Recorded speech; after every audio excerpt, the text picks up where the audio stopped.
Hi எல்லாரும் எப்படி இருக்கீங்க? நம்ம இன்றைக்கி இந்த வெயிலுக்கு தகுந்த மாதிரி குளு குளுன்னு ஒரு சம்மர் ட்ரிங்க் தான் பண்ண போகிறோம். செய்கிறது ரொம்ப ரொம்ப சிம்பிள் தான்.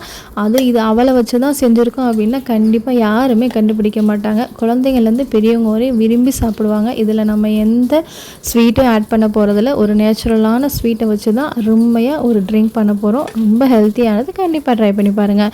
இப்போ இந்த ட்ரிங்க் செய்கிறதுக்கு ஒரு பவுலில் 10 பேரிச்சம்பழம் கொட்டை எடுத்திருக்கேன். அதோட ஒரு 5 பாதாம் 5 முந்திரி, இது ரெண்டுமே ஆப்ஷனல் தான். பாதாம் முந்திரி உங்களுக்கு டேஸ்ட்டுக்காக தான் சேர்த்துறது, வேணும்னா சேர்த்துக்கோங்க, இல்லாட்டி ஸ்கிப் பண்ணிக்கோங்க. இப்போ இதோட ஒரு 1/4 கப் தண்ணி ஊற்றி இதை நல்லா ஊற வச்சுருவோம். இப்போ இது ஒரு 10-15 நிமிஷம் ஊறட்டும். அதுக்குள்ளே ஒரு பவுலில் 1/4 கப் அளவு அவல் எடுத்திருக்கேன். நான் இன்றைக்கி வெள்ளை அவல் எடுத்திருக்கேன். நீங்கள் வெள்ளைக்கு பதிலாக சிகப்பும் கூட எடுத்துக்கலாம்.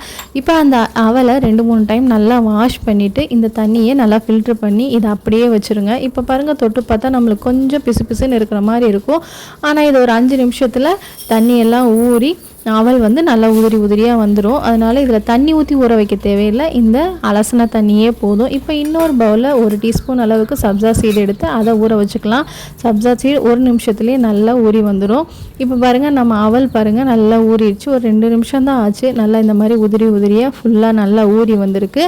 இப்போ இந்த அவலை அப்படியே எடுத்து வச்சுட்டு நம்ம ஊற வச்சுருந்தோம்ல டேட்ஸு நட்ஸு இதை நல்லா அரைச்சி எடுத்துக்கோங்க. நல்லா ஸ்மூத் பேஸ்ட்டாக அரைச்சாலும் சரி, இல்லை 1-2 குறைன்னு அரைச்சிங்கன்னா வாயில் நட்ஸ் எல்லாம் கடிப்படுறதுக்கு நல்லாயிருக்கும். உங்களுக்கு எப்படி பிடிக்குமோ அந்த மாதிரி அரைச்சிக்கோங்க. இப்போ நம்ம ஊற வச்சுருந்த அவலோட நம்ம அரைச்ச பேஸ்ட்டு, அதுக்கப்புறம் நம்ம ஊற வச்சுருந்த சப்ஜா சீட் இதெல்லாம் சேர்த்துக்கலாம்.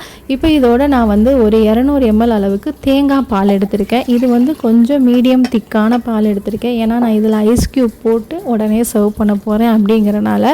நீங்கள் சப்போஸ் ஐஸ் க்யூப் போடாமல் சர்வ் பண்ணணும் அப்படின்னா கொஞ்சம் தேங்காய் பால் இன்னும் கொஞ்சம் தண்ணியாக எடுத்துக்கோங்க. ஏன்னா ஐஸ் க்யூப் போட்டால் நம்மளுக்கு ஐஸ் க்யூப்லேருந்து தண்ணி வரும் இல்லையா, அதனால நான் கொஞ்சம் திக்கான பாலாக எடுத்திருக்கேன். இப்போ இது எல்லாத்தையும் நல்லா ஒன்றா மிக்ஸ் பண்ணிவிட்டு ஒரு டம்ளரில் 2 ஐஸ் க்யூப் போட்டு இதை ஊற்றி சர்வ் பண்ணுங்கள். கண்டிப்பாக குழந்தைங்க நல்லா விரும்பி குடிப்பாங்க.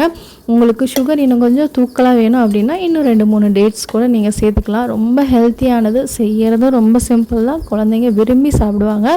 இது ரொம்ப ரொம்ப பிடிக்கும். கண்டிப்பாக ட்ரை பண்ணி பாருங்கள். உங்களுக்கு இந்த மாதிரி வேறு என்ன ரெசிபி வேணும் அப்படிங்கிறத கமெண்ட் செக்ஷனில் சொல்லுங்கள். நான் அடுத்த வீடியோவில் உங்கள் பேரை மென்ஷன் பண்ணி அந்த ரெசிபி போடுறேன். உங்கள் எல்லோரையும் இன்னொரு இன்ட்ரெஸ்டிங்கான வீடியோவில் சந்திக்கிறேன். அது வரையும் டேக் கேர், பாய்.